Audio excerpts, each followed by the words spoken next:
Alright, let me give you guys a quick update on where I'm at right now. I have the line to the reservoir replaced, but as soon as I replaced it, the radiator cap started leaking. So I've got another one of those on, I say on order, but it's coming from Napa, local Napa Auto Parts. Taxi cab driver said that he'd pick it up for me and bring it, so that's that. Got that fixed. We're working on it. Let's come over here.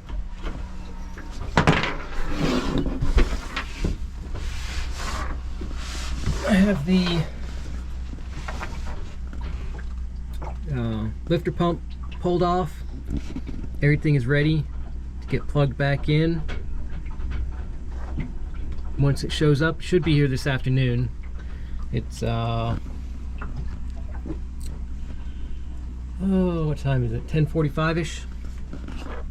But what I really want to show you is this shaft down here. Right here. This hole, or this shaft, spins when I'm sailing. So what I want to do is I want to attach a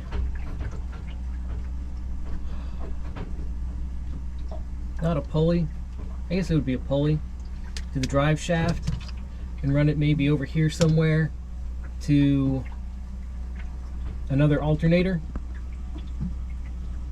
maybe attached to a clutch, an electric clutch, so that when the motor is on, the clutch is disengaged, but when the motor is off and I'm just sailing, it's engaged, so that the alternator is spinning with the propeller and I'm charging the boat just by sailing. Because I notice when I'm cruising pretty quick, that thing is spinning fast. So I'll probably get a high output alternator and it'll keep me going.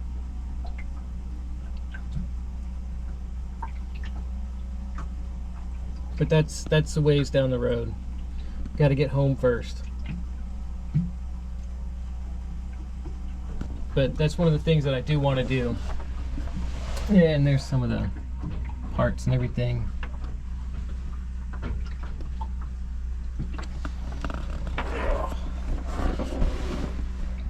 But that's where I'm at. That's what I got going on.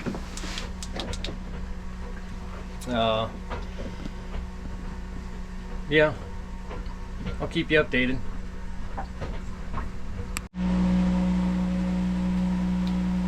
Hello, welcome back.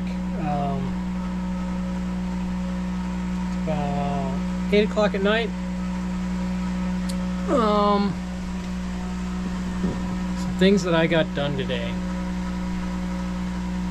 Found out the autopilot is shorted out in the main control unit.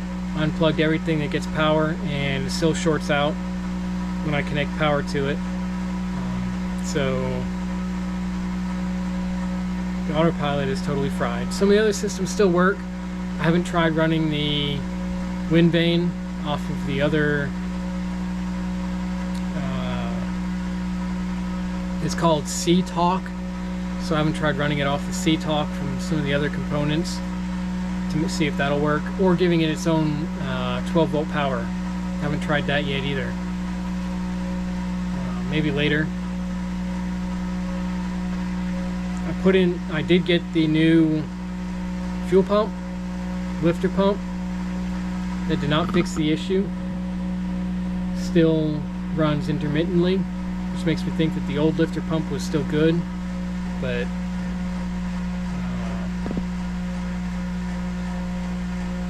I'm going to keep the new one on there. So what I'm going to do is, and now I think it's the only other thing in the sequence of electronics is the starter or the preheat solenoid.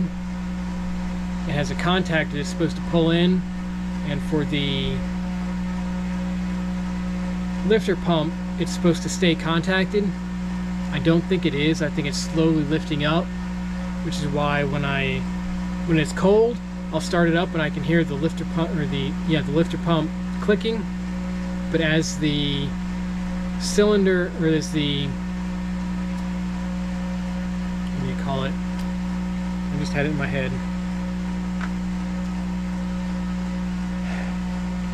As the glow plug preheat warms up, that solenoid weakens and that contactor lets go, which is why I can hear the solenoid, or the lifter pump, ticking really hard, and then eventually I'll just hear it kind of like peter off into nothingness. And then once it's warmed up and that heater block is warmed up, I hear nothing. So I'm thinking that something inside of the solenoid, the heater block solenoid, has failed. So I went ahead and ordered a new one of those, but unfortunately it was Friday at 5:30 when I ordered it, because it took so long for the part to come in.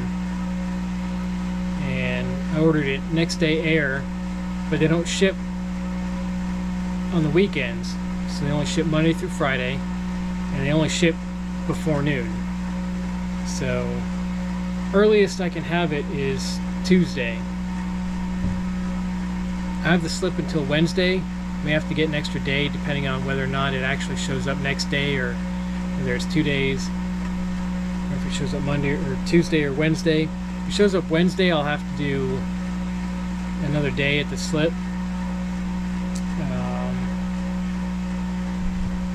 But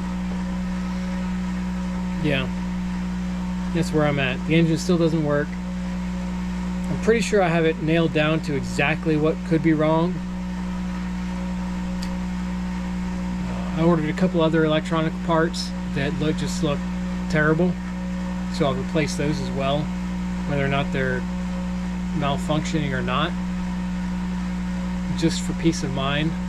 I know that they're brand new, because yes, the engine only had 93 hours on it when I bought it.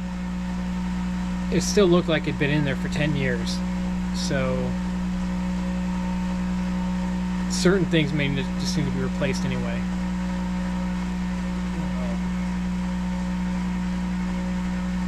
What else did I do? I pulled the refrigerator out.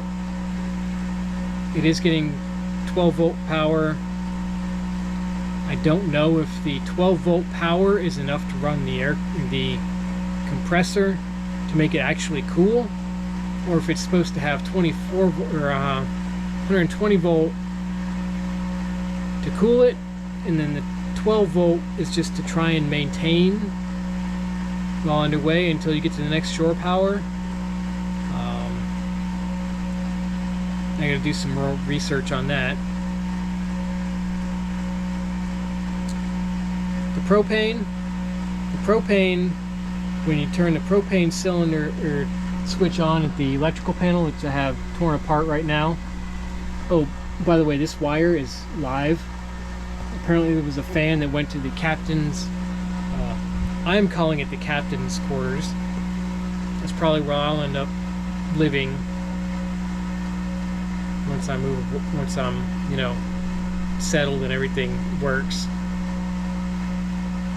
Oh, and it looks like a total wreck again.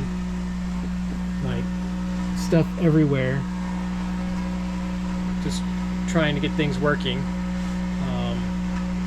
But once I get everything fixed and working, I'll be living in the captain's quarters, which I'll grab the light. This will probably end up being the captain's quarters. I'll have my, well, I don't know what I'm going to do with this. I'll probably have to rearrange it somehow and set it up so that I've got some hanging clothes somewhere, and I've got sleeping space, and yeah, I'll figure it out. underneath the cabinets there is just an electrical mess and plumbing mess, an electrical mess and spare stuff, and in the drawer is a bunch of random stuff, all the covers from the electronics outside that never got on, spare belts, some extra light bulbs, another mesh hammock for the fruits and vegetables that I need to buy again.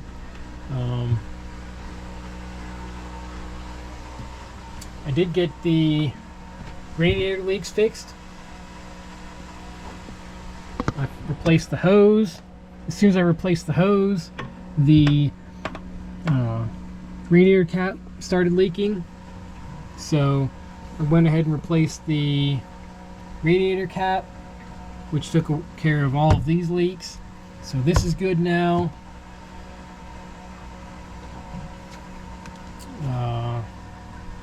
I've replaced all of the fuel filters. The lifter pump is brand new.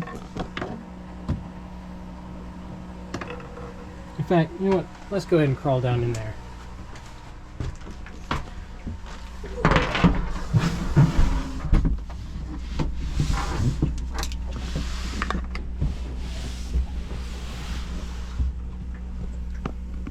Got my new lifter pump.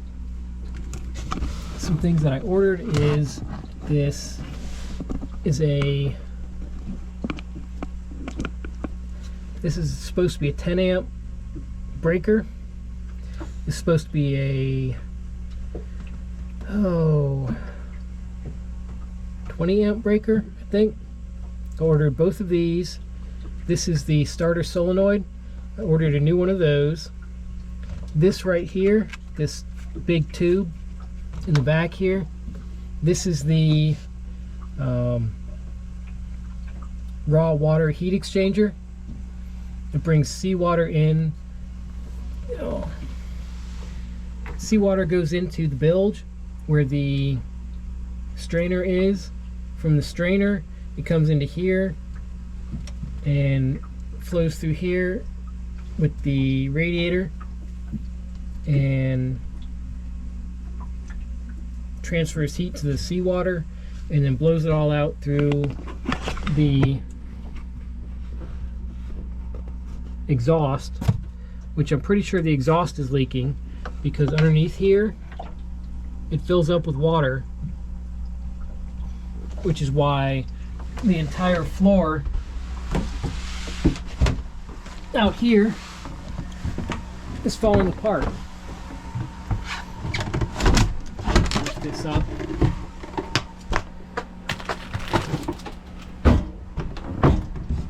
Because while I was sailing, the water in here was all the way up to here, splashing up onto this and over here, getting into there. Like all this was soaked. I had to get another piece of tubing and strain it into the bilge. There is a drain hole down there, but it's pretty much plugged up. I don't know if it's gunk or what, but I can't find a strainer big enough, or what do you call it, a tube or something to shove down in there to clear the hole.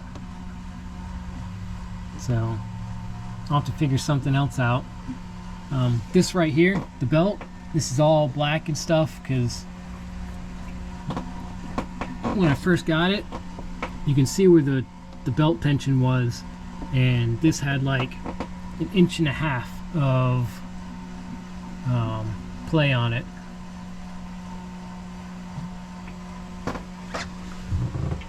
But this is all still a mess. I'll have to work on cleaning it up once I put everything back together. I'm done working on it. The reefer inverter, at number 1, it pulls off of the battery. At number 2, it pulls off of the alternator. So it's not really an inverter, it just switches which one I'm pulling power from. Like in number 2, it only gets power when the alternator's running. I'm assuming the master switch is the same way. And when it's set at all, it pulls power from either one. The windlass, I believe it only pulls power from the battery.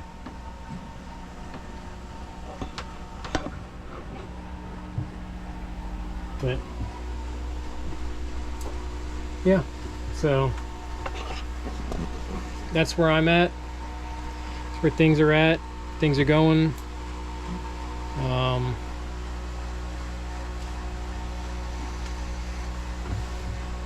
I think I'll get there. Probably set sail Thursday next week. Either headed down to, well, I know I'm going to Moorhead first, because there's a couple of stores there that I want to hit up. One, they have another lift pump for me that I had ordered Monday last week. No, Monday this week.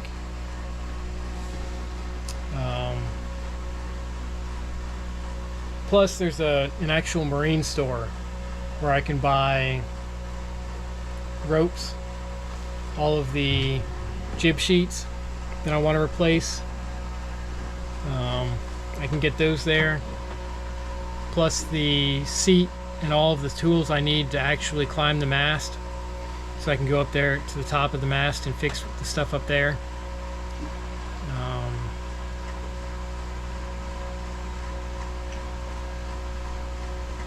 Yeah, might even be able to find the stuff I need to upgrade the electrical panel, but I'll probably wait to do that till I get to Bradenton, because there's another store in Bradenton that I know has all the same stuff, or can get me all the same stuff, plus many other stores that can do the same thing. Up here I am very limited in what I can get and what I can do, because the stores are few and far between, and a lot of this stuff is specialty items. So yeah, making progress, cleaning up, getting things done. Tomorrow I'm going to work more on the propane tank, the propane situation. In fact, why don't I show you that real quick as I knock my fancy light down.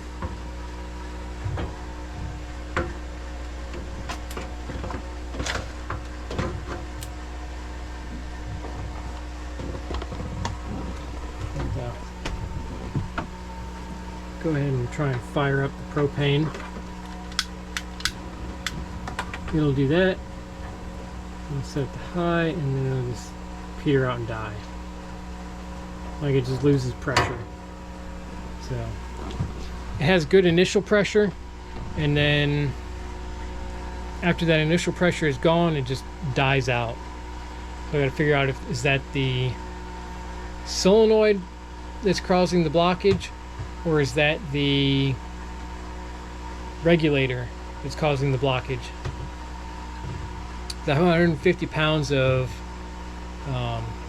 propane pressure, which I also need to find out, is that normal or is that not normal?